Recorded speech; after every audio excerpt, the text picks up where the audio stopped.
आज चौकी के तोड़ के ले जा बनसौआ हजरिया के छोड़ के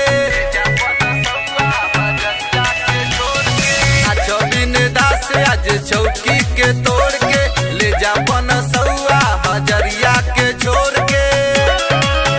आज नमरी से झोरी तोरा टूट जाई रे केहू बोली तो जाने से सूत जाई रे आज तंबू में हो आज तंबू में राइफल उठ जाई रे आज तंबू में राइफल उठ जाई रे।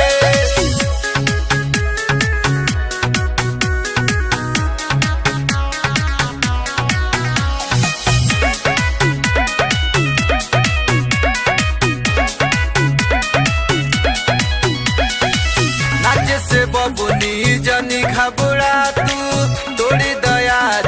चौकी के नच के आज माहौल बना दो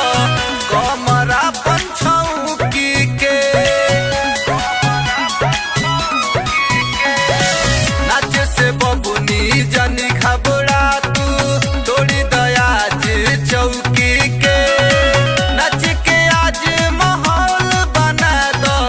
कमरा पंछौकी के पूरा महफिल में लोग सब जुट जाई रे केहू बोली तो जाने से सूत जाई रे आज तंबू में हो आज तंबू में राइफल उठ जाई रे आज तंबू में राइफल उठ जाई रे।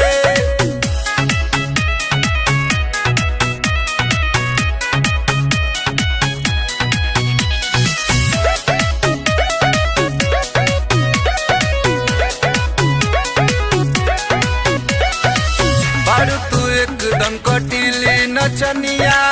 दिल के हमारा भागलू नच के अपना यही अदा पर यूपी बिहार में छा गईलू। बारू तू एकदम कटीली नचनिया